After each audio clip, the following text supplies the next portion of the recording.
Alright guys, we're here backstage with Rocco. Rocco, how are you feeling that you're about to face the mentors? I don't know, grabe. Nervous, really nervous. I don't know what they will say about me. So hopefully, masaya sila sa mga nagawa ko. Okay. Alright, well good luck sa'yo, Rocco. Thank you. Time to face the mentors. Sadly, when it was Rocco's turn to face the mentors, Miss Abigail had to leave for a very important trip.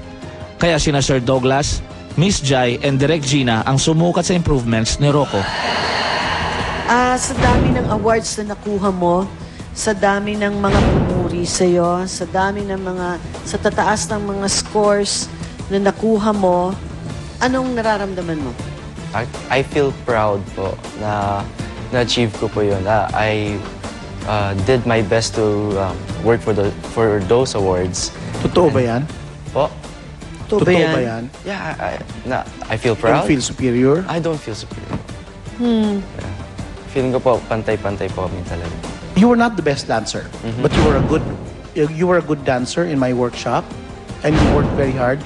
And what was remarkable, yung nakikita kong pinakamagandang attribute mo para dun kung bakit pinili kitang best dancer was because of your intelligence. You were an intelligent dancer. Gusto mo bang umawit? You like singing? I love music. You love music? You love to hear music? I like singing. Pero...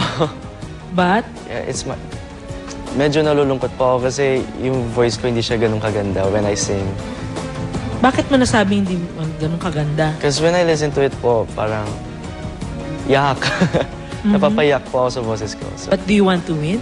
Of course I do. So what will you do about it? Do better. And in terms of singing, I have to find my weaknesses and do something about it. Sa awit, kailangan mo talaga to work harder. Kasi to complement those other elements in this art, no? Ang nakita ko sa iyo maganda ay willingness to learn. You have the drive, okay? I could feel during the sessions we had. Alam mo, kung akong masusunod, kung ako lang ang magde-decide, no, I will make you the ultimate survivor. Ay, talaga. Kasi nasa sayo yun lahat eh, no? Yung baguhan na may itsura, nakakaarte, nakakasayaw ng konti, nakakakanta ng konti, may improve lahat yan eh, in time. Okay? Tinatanong kanina if you really worked hard. Kasi if you really worked hard, you don't need to do those things. Hindi ka kailangan gumawa ng masama sa ibang tao. Okay. Ang naisip ko rin po, the real test is after Starstruck. Pag magtatrabaho na po. So... Yes, and then again, it always helps to have more money.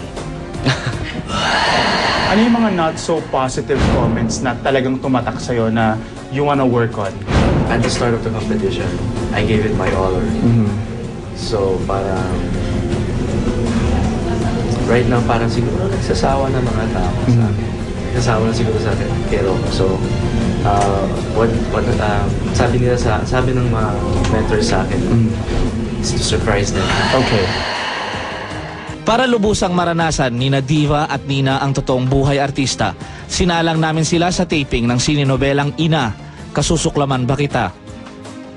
At gaya ng kadalasang nangyayari sa mga tapings, ilang oras na naghintay ang dalawa bago masalang sa kanilang eksena. 9 p.m. pa lang kami nandun sa GMA. Pag nag-roll na kami, mga 6 a.m. na. So parang ilang hours of waiting. Siguro mararamdaman ko lang po yung pagod pag nasa bahay na po kami. Pero pag nandito po kami, habang naghihintay po, wala kaming ginagawa, inaantok po kami. Pero wala yung pagod. Sina Jenica Garcia at Starstruck Season 1 survivor na si Dion Ignacio ang naka-eksena ng dalawa. Grabe, dapat talaga ganun ginagawa natin. Ha? Dapat ganun ginagawa natin. Yan sa loob, di ba? Uy, Mika. Hi, Rob. Okay lang. Sino naman yung kasama mo? Ito, sister ko lang to. Hi! Kayo, saan ba kayo pupunta?